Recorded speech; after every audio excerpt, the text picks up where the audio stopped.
우리 기도하겠습니다. 사랑의 하나님 감사합니다. 오늘 또 이렇게 ITS 방송에 오게 하여 주셔서 감사하며 이 ITS 방송이 온 세계를 향해서 복음의 계절이 오게 하여 주시옵소서. 하나님 오늘 말씀 선포할 때 오직 하나님 말씀만 선포할 수 있도록 도와주시옵소서. 예수님 이름으로 기도드렸사옵나이다. 오늘은 그 믿음이란 무엇인가에 대해서 여러분과 함께 나누겠습니다. 성경 말씀은 마가복음 11장 20절에서 25절 말씀까지입니다.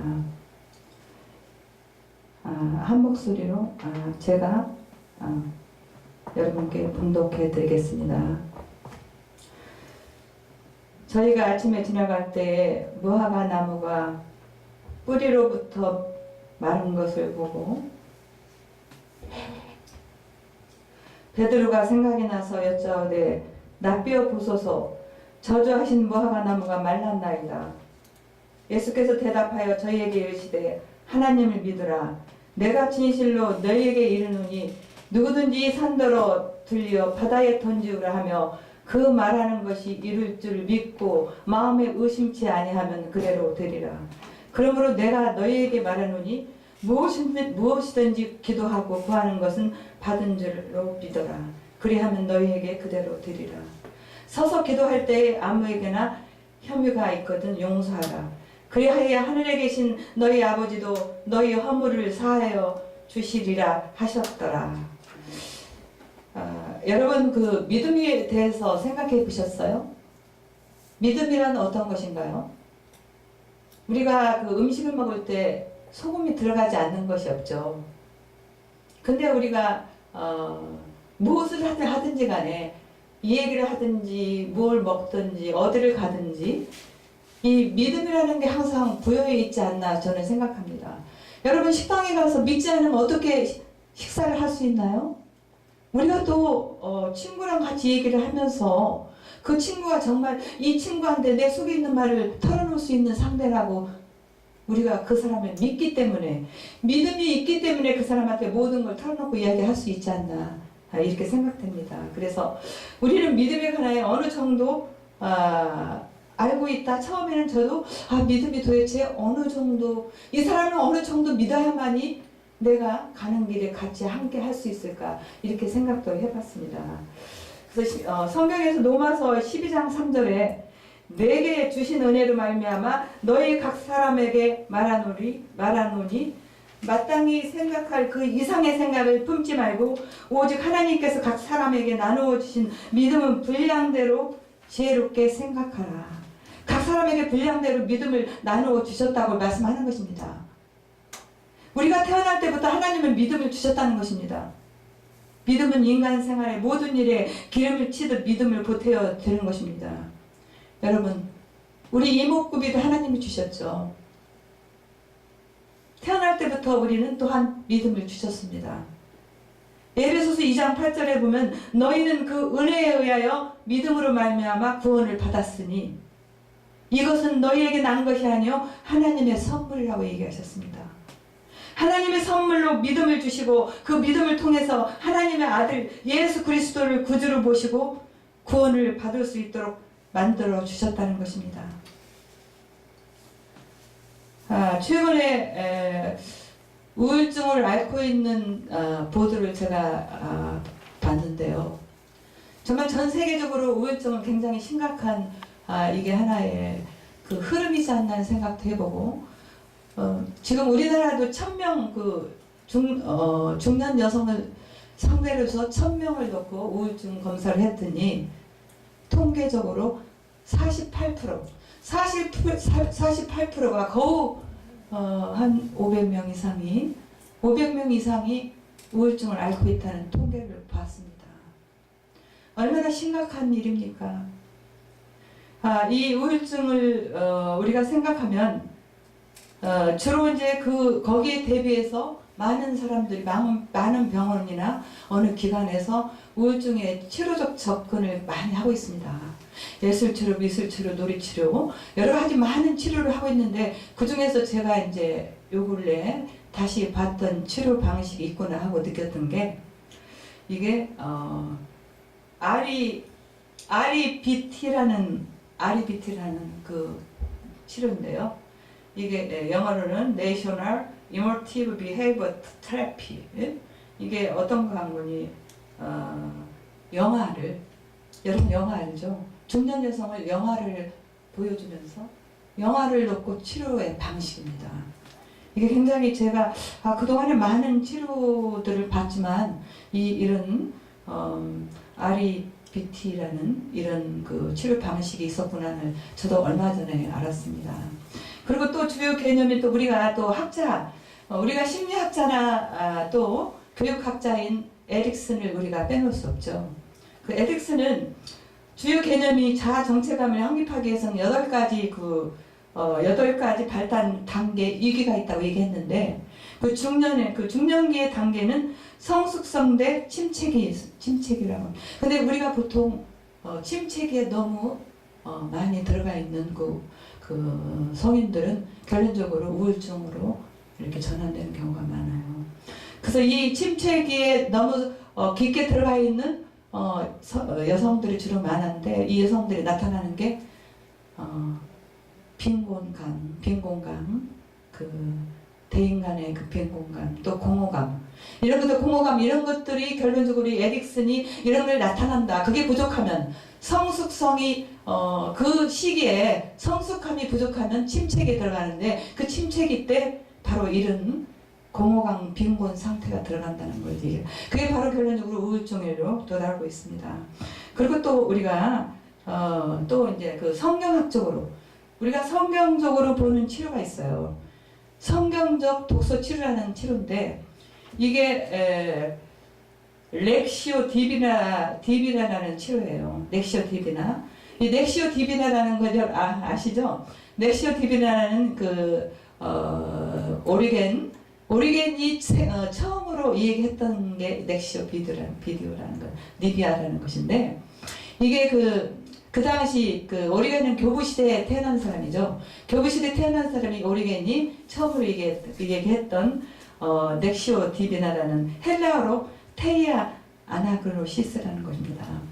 그래서 이건 결론적으로 어떤 얘기인 거니? 신성한 렉시오라는 건 세밀이 있다. 디비나라는 성스럽다. 이런 걸 얘기해서 성스러운 책을 읽는 모임. 결론적으로 이건 뭡니까? 성경을 읽는다는 겁니다. 성경을 가지고 치료적 접근에 들어가는 것입니다. 성경을 가지고. 근데 이 성경을 주로 여기 렉시오 디비나라는 그 치료적 방식에는 시편을 많이 사용하고 있습니다. 시편을 많이 사용하고 있는 것을 들었는데 제가 책을 읽으면서 여기에 시편을 많이 사용하고 있구나 그런 거 제가 이제 그 박사 논문이며 여기에 어떤 박사분이 여기에 대해서 논문을 집필한 걸 제가 읽어봤습니다. 근데 여기에 또 우리가 꼭 그 시편만 가지고 우울증을 치료한다는 건 아닙니다. 시편 아니고 한 사례가 있는데 그 사례가 우울증을 앓고 있는 한 사람 미국 유명한 협회에 그 상을 받은 사람인데요. 그 사람은 이제 그 우울증을 굉장히 자기가 우울증을 천성적으로 부모님 뱃속에서 나올 때부터 천성적으로 앓고 있는 기질이 있습니다. 이 사람은 천성적으로 우울증을 앓고 태어난 사람인데 이 사람이 자기가 너무 괴로워한 나머지 하루는 성경을 읽는데 주 안에서 항상 기뻐하라 내가 다시 말하노니 기뻐하라. 이게 무슨 몇 장이죠? 빌립보서 4장 4절. 이 하나님 말씀을 읽고 나서 이 사람이 그래 나는 너무 고통스러운 나머지 이거 그래 기뻐한다고 하니까 나 한번 해보자 해서 90일 동안은 이 사람이 실험을 해봤습니다. 90일 동안 실험을 해본 결과 정말 자기가 이 우울증이 치료되는 그 증상을 느꼈으면 90일 동안 이제는 우울증이 벗어나서 기쁨으로 살 수 있거나 자신감이 생겼다는 것입니다. 그래서 꼭 시편뿐만 아니라 이 빌립보서만 여러 성경 기절에서 우울증을 치료할 수 있는 모든 우리 성경 말씀은 모든 것들을 다 치료하거나 우리의 도움을 필요하는 하나의 보물단지입니다. 보물단지. 그래서 이제 이분이 이렇게 그러고 나서 행복한 삶을 지금까지 잘 살고 있다는 그런 저서를 읽어봤습니다. 그래서 예수님께서는 우리에게 너희 기쁨을 빼앗을 자가 없으리라. 요한복음 16장 22절에서 말씀하고 계십니다. 우리 기쁨을 누가 빼앗을 자가 없다는 것입니다. 약속하셨습니다. 우리가 믿음으로 살겠다고 명심하고 나아가면 놀라운 믿음의 능력이 나타나는 것입니다. 근데 우리가 믿음이 크고 작고 그런 게 있죠. 아, 저 사람은 굉장히 믿음이 커. 아, 믿음이 너무 좋아. 아, 근데 저 사람은 내가 볼 때는 좀 믿음이 작은 것 같아. 이렇게 얘기를 하죠. 근데 여기 믿음이 작다 했을 때 어떤 것의 비유를 보통 하죠? 겨자씨의 비유를 많이 듭니다. 겨자씨. 근데 겨자씨 비유를 들었는데 우리가 그 하나님께서 겨자씨만 비유만 있어도 이 산을 옮겨서 저 산에 옮길 그런 능력과 힘이 우리 하나님께서 주어주신다. 이렇게 말씀하고 계십니다. 믿음의 이력에 대한 설명을 하신 것입니다. 겨자씨 조그마한 것?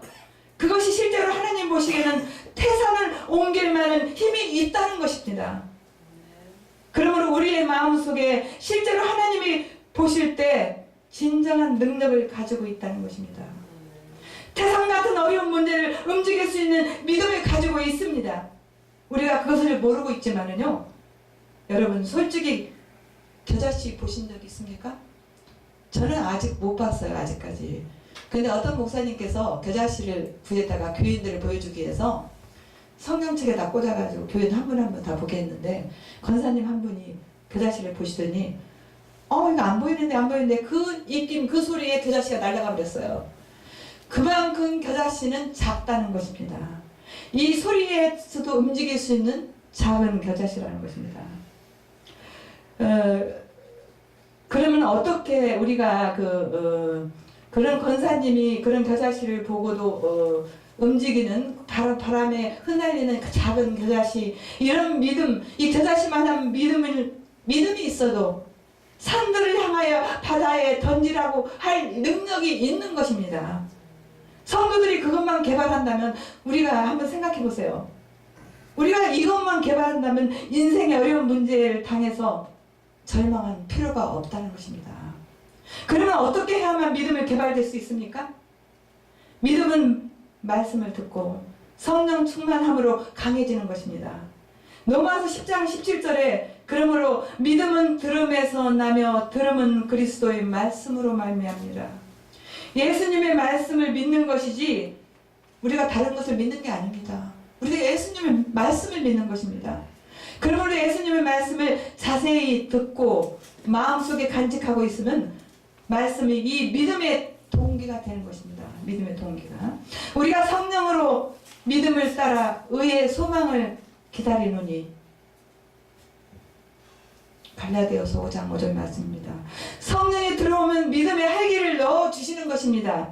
우리가 믿음으로 살겠다고 각오를 하고 어려운 역경이 다가올 때 믿음으로 그를 참고 견디며 하나님께 감사 기도하고 나가면 믿음이 자라기 시작하는 것입니다. 히브리서 10장 38절에 나의 의인은 믿음으로 말미암아 살리라. 또 뒤로 물러가면 내 마음이 그를 기뻐하지 아니하리라. 어려움이 생길 때 믿고 기도하고 견뎌야지 믿음을 포기하고 뒤로 물러가면 하나님이 기뻐하지 아니하신다는 것입니다. 그러므로 믿음은 인내를 통해서 나아가는 것입니다. 미국의 한 연구소에서 이런 대답을 성도들을 놓고 이런 대답을 했답니다. 하나님께 한 가지 질문만 던질 수 있습니다. 반드시 하나님께서 대답해 주신다면 여러분들은 어떤 질문을 하겠습니까? 이제 일을 했는데 그 결과 가장 많은 응답자들이 한 말이 세상에는 왜 아픔과 고난이 있습니까? 이거였습니다. 왜 아픔과 고난이 있습니까? 그 결과 가장 많은 응답자들이 이제 이런 대답을 했는데 하나님이 계시면 왜 이렇게 많은 병이 있고 고난이 있습니까? 고난은 모든 사람들이 우리가 고난이 없는 사람이 있습니까?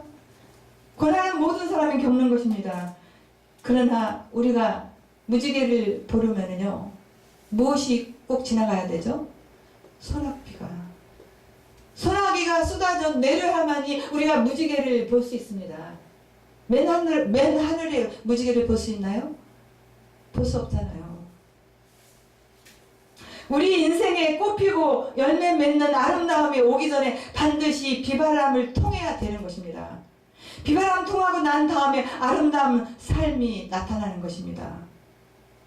미국의 펜실베니아를 개척한 일리엄 펜이라는 사람도 고생하지 않고는 열매를 거둘 수 없고 가시밭길을 걷지 않고는 왕의 길을 걸을 수 없으며 쓴맛을 보지 않고는 영광을 맛볼 수 없다고 얘기하고 있는 것입니다. 우리가 고난을 이기고 나아갈 때 믿음이 강해지고 하나님께서 예비하신 상급을 얻게 되는 것입니다. 히브리서 11장은 수많은 믿음의 선진들을 나열하고 있죠. 6절에서는 이렇게 말씀하고 있습니다. 믿음이 없이는 하나님을 기쁘시게 하지 못하나니 하나님께 나아가는 자는 반드시 그가 계신 것과 또한 그가 자기를 찾는 자들에게 상 주시는 이심을 믿어야 할지니라. 뿌리를 깊이 내린 나무는 뽑혀지지 않죠. 우리 믿음도 같습니다. 예수님을 믿는다고 해서 우리가 무풍지대는 아닙니다. 예수님을 믿는 사람들도 고난이 있다는 것입니다. 고난의 바람이 반드시 들어오는 것입니다. 그러나 말씀에 깊이 뿌리를 내리고 있으면 쓰나미, 토레이도 이런 것들도 다 들어와도 쓰러지지 않잖아요. 그와 마찬가지로 말씀이 있는 신앙이 얼마나 중요한가를 여러분이 생각해 보시지 않겠습니까? 예수님께서 말씀하시기를 그러므로 누구든지 나의 이 말을 듣고 행하는 자는 그 집을 반석 위에 지은 지혜로운 사람 같으리니 비가 내리고 청수가 나고 바람이 불어 그 집에 부딪히되 무너지지 아니하나니 이는 주철을 반석 위에 놓은 까닭이요 나의 이 말을 듣고 행하지 아니하는 자는 그 집을 모래 위에 지은 어리석은 사람 같으리니 비가 내리고 창수가 나고 바람이 불어 그 집에 부딪힘에 무너져 그 무너짐이 심하니라. 마태복음 7장 24절에서 27절의 말씀입니다. 그러므로 우리는 늘 하나님의 말씀을 듣고 행해야 하는 것입니다. 말씀을 듣고 행할 때 우리의 믿음이 자라고 강해지는 것입니다. 그냥 가만히 있다고 해서 되지 않습니다. 우리가 말씀을 붙잡고 주야를 묵상하고 자, 16세기에 우리가 여러분 스펄전 목사님 혹시 아시죠? 스펄전 목사님. 설교로서 유명세를 떨렸던 스펄전 목사님은 이 사람은 16세에 설교를 시작했던 사람입니다. 16살 때. 할아버지 할머니가 전부 다 설교자였어요. 근데 이 사람은 16세에 설교를 하면서 바로 1년 후에 수천 명이 이 사람 설교를 듣기 위해서 몰려든 사람이에요. 스펄전 목사님이. 근데 이 사람은 정말 어떻게 얘기를 했는거니 인간이 하나님 앞에서 할 일은 계산적인 믿음을 갖는 것이 아니라 절대적인 믿음을 갖는 것이다. 과연 이 사람은 그 나이에 젊은 나이에도 절대 이성에 눈을 팔지 않았으며 옆에 있는 놀이터에도 가지도 않고 정말 자기가 여러 가지 한눈을 팔지 않고 오직 하나님 말씀만 충실했던 사람입니다. 이 사람이. 그래서 유명한 설교자로서 이제 이름이 날리는 사람으로 되었죠.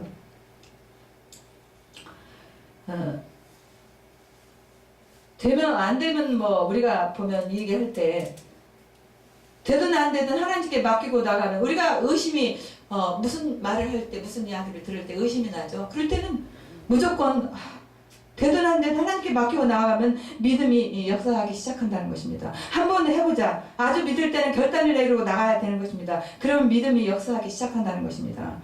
하나님을 묵상할 때는 진지해야 됩니다. 깃털은 물 위에 뜨지만 황금은 물 속에 가라앉지 않습니까? 깃털 같은 심령은 가벼운 생각을 하지만 경건한 믿음을 소유한 자의 마음은 하나님에 대해서 깊이 묵상합니다. 계산하는 자에게 하나님이 기적을 이룰 수가 없습니다. 토마스 왓슨은 이성이 결합할 수 없는 것에서도 믿음은 헤엄칠 수 있다고 얘기하고 있습니다. 기적은 계산하는 자의 것이 아니라 믿음을 가진 자의 것입니다. 계산은 하나님이 하시는 겁니다. 내가 계산하마. 너는 믿기만 해. 여러분 믿고 나가면 어려운 것은 하나님이 계산해서 전부 다 대처해 주신다는 것입니다. 제가 어릴 때 시골의 친척 언니 집에 놀러 간 적이 있습니다. 근데 그 언니 집에는 누에고추를 치고 있는 집이었어요. 누에고추를 치고 있는 집이었는데 계속 거기서 노는데 누에고추가 계속 조그마한 구멍으로 계속 몸부림을 하는 거예요. 나오고 싶어서 그 누에고추 그 구멍으로. 근데 너무 안타까워서 그 친구 언니가 저쪽 방에 간 사이에 저는 얼른 그 방에 들어와서 그 어린 마음에 너무 불쌍해서 고추야 조금만 기다려 내가 도와줄게 해가지고 그 고추 구멍을 딱 찢어줬어요. 찢어줬더니 과연 이 뇌가 탁 날라오더니 퍼드득 한 두세 번 하더니 그냥 죽고 말더라고요. 그래서 자세히 제가 살펴봤어요. 그 어린 마음에도. 그랬더니 그 작은 구멍으로 계속 고치가 계속 나오려고 몸부림하는 거예요. 몸부림하면서 그 구멍에 나오기 위해서. 그런데 그 기름 무슨 이상한 게 몸에 자꾸 이렇게 발라지더라고요. 그래서 나중에 어른들한테 물어보니까 그 누에고추가 그 구멍을 통과하기 위해서는 온몸에 기름이 나온답니다. 그래서 기름이 나와서 그 기름을 바르면서 날개가 쫙 펴져서 나비가 된답니다. 네, 이런 걸 여러분 이와 마찬가지로 제가 그래서 이제 나중에서 도대체 이 나비가 뭐 때문에 저렇게 이상하게 나오지 못하는가 했더니 결론적으로 온 몸에 그 기름을 발라서 그 날개에 기름을 묻혀서 나올 때 그 구멍을 통과할 수 있습니다. 그래서 그 누에고추는 하늘을 향해서 그 아름다운 하늘을 창공을 나르는 나비가 되는 것입니다. 그래서 이제 그런 일이 있듯이 우리 고난을 통해 우리 고난을 통해야 성령의 은혜가 마음에 피어나는 것입니다. 우리가 고난을 당하지 아니하면 성령의 기름 부음이 임하지 않기 때문에 하나님의 믿음의 은사가 나오지 않습니다. 구멍은 좁은데 나오려고 발버둥 치고 있는 고치는 보기에는 애처롭지만 구멍을 뚫어주면 죽고 마는 것입니다. 나비가 아름다운 날개를 펴고 날아갈 것을 생각하면 날개를 제대로 펴지 못하게 구멍을 뚫어주면 기름이 날개를 펴지 않게 하므로 그만 죽고 마는 것입니다. 온 힘을 다하여 뚫고 나오면 하늘을 날 수 있는 것입니다. 우리 인생도 마찬가지입니다. 인생에 다가오는 고난을 좋아하는 사람도 아무도 없습니다. 누가 고난 좋아하는 사람이 있습니까? 아무도 없어요. 그러나 그 고난을 이기고 나아갈 때 우리의 믿음이 강해지는 것입니다. 고난을 이기고 나가십시오. 믿음의 능력을 태산을 옮기는 능력과 늘 비교해 보십시오. 여러분, 마음에 그 악한 마음, 약한 마음이 들어와서 너는 믿음 없잖아. 이렇게 자꾸 너는 믿음 없잖아. 네가 뭐가 믿음이 있다고. 네가 뭐하러 나서. 너 믿음도 없는 게 어디로 가서 나서. 자꾸 이런 마음의 소리가 자꾸 들려올 때, 이렇게 악한 마음이 들어올 때는 이렇게 얘기하십시오. 내 믿음은 태산을 옮길 만한 능력이 있다. 그렇게 대답하십시오. 예수께서 그들에게 대답하여 이르시되 하느님을 믿으라. 내가 진실을 너에게 이르니 누구든지 목사만이 아닙니다. 누구든 남녀노소 빈부 귀천 다 누구든지 이 산 너러 들려 바다에 던져지라 하며 그 말하는 것이 이루어질 줄 믿고 마음에 의심하지 아니하면 그대로 되리라. 그러므로 내가 너희에게 말하노니 무엇이든지 기도하고 구하는 것은 받은 줄로 믿어라. 그리하면 너희에게 그대로 되리라. 대단한 말씀이 아니십니까? 얼마나 우리에게 축복된 말씀을 주십니까? 태산을 보고 물러가라고 말하고 한 다음 마음에 그대로 믿으면 그대로 된다는 것입니다. 그렇게 쉽게 믿음이 활용된다는 것입니다. 오늘 믿음을 방해하는 것은 남을 미워하면 방해되는 거죠. 남을 미워하고 남한테 싫은 소리 하면 내 믿음이 방해되는 것입니다. 남에게 협의가 있거든 용서해주고 믿음을 가질 수 있게 하라는 것입니다. 믿음은 태산을 옮길 만한 믿음이 있다는 것을 우리가 알면 마음이 굉장히 담대해지는 것입니다. 마음에 의심이 생기면 아이고 의심이 되고 되네. 마음이 두렵네. 그런 소리 하지 말고 예수님이 재치기 맞음으로 내가 나음을 입었다. 물러가라. 내 거짓말에 두려워하지 않는다. 탈발하지 말고 받아두지 말아야 되는 것입니다. 단호하게 대처해야 되는 것입니다. 시편 145편 19절에도 그는 자기를 경외하는 자들을 소원을 이루어 주시며 또 그들의 부르짖음을 들으사 구원하시리로다. 소원을 들어주시는 하나님이시기 때문에 태산을 움직이는 꿈을 꾸어야 되는 것입니다. 그리고 태산이 옮겨가는 명령을 하십시오. 시편 22편 2절에도 그의 마음은 소원을 들어주셨으며 그의 입술의 요구를 거절하지 아니하셨도다. 입술로 우리의 요구를 담대하게 말할 때 하나님은 그것을 이루어 주시는 것입니다. 미국의 클램 커닝엄이라는, 여러분도 아실지 몰라요. 육상 선수였는데 이 사람은 어렸을 때 화상을 입었습니다. 화상을 입고 다리를 못 써요. 못 썼었는데 부모님이 항상 엄마가 얘를 헬처를 태워서 항상 데리고 시장도 가고들 하는데 어느 날 헬처를 태워서 정원 뜰에다 놓고 엄마가 안으로 들어왔어요. 엄마가 방 안으로 들어오고 나서 나가보니까 이 클렌이라는 이 애가 이 정원 뜰에 막 기기 시작하는 거예요. 막 기고 하니까 엄마가 너 왜 이러니? 힐스에서 왜 떨어져서 이래? 하니까 아니에요 엄마. 나는 엄마 기어이 걸을 겁니다. 엄마 죄송하지만 저를 항상 여기에 좀 이 뜰에다 좀 데려다 놓아주세요. 그러니까 엄마가 굉장히 귀찮잖아요. 항상 가서 시켜야 되고 항상. 그렇지만 엄마가 이 아들의 말을 들어줬습니다. 그래서 계속적으로 이 아들을 그 정원 뜰에다 데려다 놓으니까 휠체어에서 떨어져서 기고 계속적으로 기더니 나중에는 처벅처벅 걸어 나오지 않겠습니까? 걸어 나오는 그 걸음걸이는 여러분 우리가 볼 때는 그건 걷는 게 아니죠. 껴퉁거리는 모습이었지만 이제 됐다 엄마가 이제는 됐어 하니까 엄마 아닙니다. 저는 아닙니다. 저는 뛸 것입니다. 저는 뛸 것입니다. 아니야 됐다니까. 아닙니다. 엄마 다시 사정했습니다. 그러고 나서 계속적으로 정원 뜰을 뛰기 시작했습니다. 뛰는 것은 사람들이 볼 때는 뛰는 게 아니죠. 걷는 거죠. 그렇지만 걷는 모습으로 계속 뛰기 시작을 뛰시. 그래서 엄마가 이제 그만 됐다. 아닙니다. 저는 장거리 선수가 될 겁니다 하고 자기는 선수로 될 거라고 이 얘기를 했습니다. 엄마한테. 그러면서 결론적으로는 이 사람이 어떻게 됐나요? 미국의 1500m 달리기 선수로서 신기록을 냈으며 또 어떤 그 대회였죠? 이 사람이 출전한 대회가 베를린 올림픽 대회 1936년 베를린 올림픽 대회에서 미국 선수를 나가서 은메달을 땄습니다. 미국을 떠들썩하게 했죠.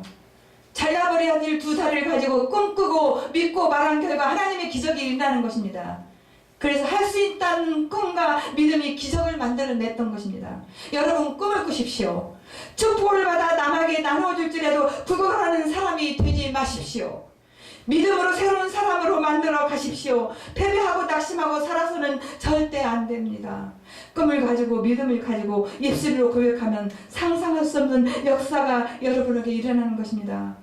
말씀을 읽음으로써 믿음이 자라고 성령이 믿음을 자라게 하고 시련을 견딤으로 믿음이 자라게 됩니다. 여러분 개인을 위한 믿음만 가지지 말고 이웃사람을 위한 믿음을 가지십시오. 그도 기도해 주십시오. 그 기도가 기적을 베풀어 주시는 것입니다.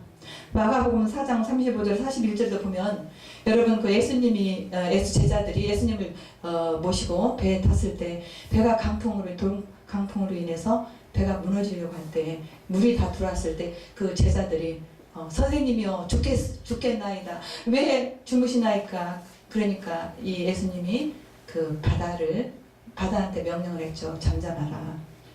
또 파도에 잠잠을 했을 때 그 파도가 순종했던 거죠. 그러니까 이 제자들이 이분은 누구이시길래 이 파도가 순종하나 이렇게 얘기했던 그런 귀절이 바로 4장 35절에 41절에 있습니다. 예수께서 깨어 바람에 꾸짖으시되 바다가 잠잠하라 고요하라 하시니 그치고 아주 하여졌다는 것이죠. 주님께서 환경을 바라보시고 잠잠하라 고요하라 명령하시니 바람과 파도가 명령을 들었습니다. 그런데 예수님께서 제자들을 보고 어찌하여 이렇게 무서워하느냐? 너희가 어찌 믿음이 없느냐? 믿음은 그냥 자기 이신의 문제뿐만 아니라 환경은 바람과 환경 바람, 또 이웃, 또 바다 모든 것도 잠잠하게 하고 평탄하게 할 수 있다는 것입니다. 만사를 형통하게 할 수 있는 게